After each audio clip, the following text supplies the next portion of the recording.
మీ business ఏదైనా మీ ఊర్లో promotion చేయాలంటే అది సుమన్ టీవీతోనే సాధ్యం. ఇప్పుడే సంప్రదించండి.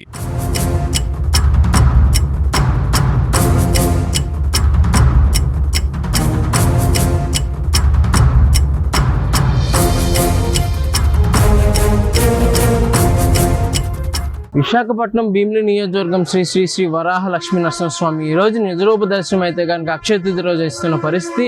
ఇందులోని భాగంగా రాత్రి 2 గంటల నుంచే లైన్లోని భక్తులు అయితే కనుక వెయిట్ చేస్తున్న పరిస్థితి. అండ్ అలానే 300 రూపాయల టికెట్ ఏదైతే ఉందో కనుక ఈ టికెట్ ఏదైతే ఈ లైన్ మార్గంలో కొత్తగా నిర్మించినటువంటి గోడ ఏదైతే కనుక అది కూలి ఇంచుమించు అక్కడికక్కడే 7 చనిపోయిన పరిస్థితి. వెంటనే శతఘాతుల్ని కేజీహెచ్కి తరలించగా అక్కడ ఇంకొక పర్సన్ కూడా చనిపోయిన పరిస్థితి. ఇంచుమించు 4 మహిళలు 4 పురుషులు చనిపోయినటువంటి సమాచారం అందింది. వెంటనే ఈ యొక్క ప్రభుత్వ యంత్రాంగం అధికారులు స్పందించి వెంటనే పోలీసు వారు కూడా ఈ యొక్క వెతికి మరీ తీసిన పరిస్థితి అయితే కనిపిస్తుంది. ఈ ఇటుకలు అయితే కనుక చూస్తున్న పరిస్థితి ఏంటంటే కొత్త కట్టిన గోడలా ఉంది. మొత్తం శ్రీ శ్రీ శ్రీ వరాహ లక్ష్మీ నరసింహ స్వామి దేవస్థానం ఏదైతే ఈ రోజు జరుగుతున్నటువంటి నిజరూప దర్శనం చందనోత్సవం చాలా ప్రత్యేకమైనది. ఈ చందనోత్సవం అనగా లేదంటే గిరి ప్రదర్శన అనగా ఈ యొక్క శ్రీ శ్రీ శ్రీ వరాహ లక్ష్మీ నరసింహ స్వామి దేవస్థానానికి ప్రత్యేకంగా జరిగేటటువంటి పూజలు కూడా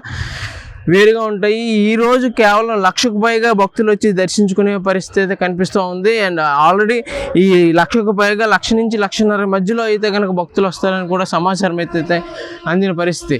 అయినప్పటికీ ఇటువంటి దుర్ఘటన అయితే కనుక చోటు చేసుకుంది. చూస్తుంటే మొత్తం ఏదైతే ఉందో ఈ గోడ మొత్తం పడిపోయిన పరిస్థితి మనం విజువల్స్లో చూడొచ్చు. మనం చూస్తే మనకు అర్థమవుతున్న పరిస్థితి ఏదైతే ఈ గోడ ఏదైతే ఉందో గోడ కొత్తగా నిర్మించిన గోడగా తెలుస్తుంది.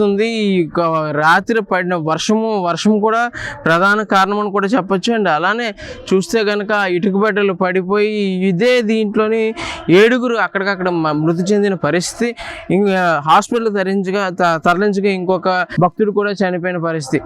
ఇంచుమించు 15 మందికి పైగా తీవ్ర గాయాలు కూడా అయినాయి. వీళ్ళందరినీ దగ్గరలో ఉన్నటువంటి కేజీహెచ్ హాస్పిటల్కి అయితే కనుక తరలించిన పరిస్థితి.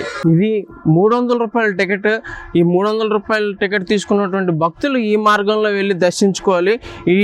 ఈ యొక్క మార్గంలో ఏదైతే పాత ప్రహారీ బదులు కొత్త ప్రహారీ కట్టిన పరిస్థితి చూస్తున్నాము. ఈ విధంగా అయితే కనుక ఈ యొక్క గోడ కూలిన పరిస్థితి.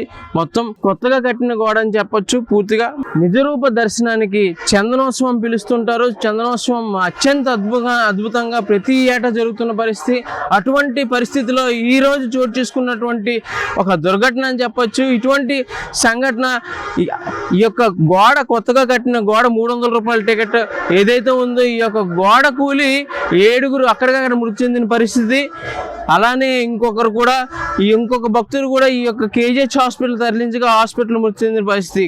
4 పురుషులు అండ్ 4 మహిళలు చనిపోయిన పరిస్థితి. అండ్ అలానే 15 మందికి తీవ్ర గాయాలు కూడా అయిన పరిస్థితి. చూస్తే కనుక గోడ ఇంచుమించు 2.5 అడుగుల వెడల్పు ఉన్నటువంటి ఈ యొక్క భారీ గోడ సిమెంట్ ఇటుకతో కట్టినటువంటి గోడ మనకు కనిపిస్తుంది. ఈ గోడ పూర్తిగా కొత్త నిర్మాణంగా కూడా చెప్పొచ్చు. క్యూ లైన్లో వచ్చి ఇక్కడ ఇవన్నీ రౌండ్స్ తిరిగి ఇక్కడి నుంచి పైకి వెళ్ళి దర్శనానికి వెళ్ళే మార్గం అయితే ఇది. ఇటువంటి దుర్ఘటన మునుపెన్నడు ఈ యొక్క సింహగిరి మీద అయితే కనుక చోటు చేసుకోలేదు. ప్రస్తుతం అయితే కనుక ప్రశాంత వాతావరణంలో ఈ యొక్క భక్తులు స్వామివారిని దర్శించుకునే పరిస్థితి అయితే మనకు కనిపిస్తూ ఉంది.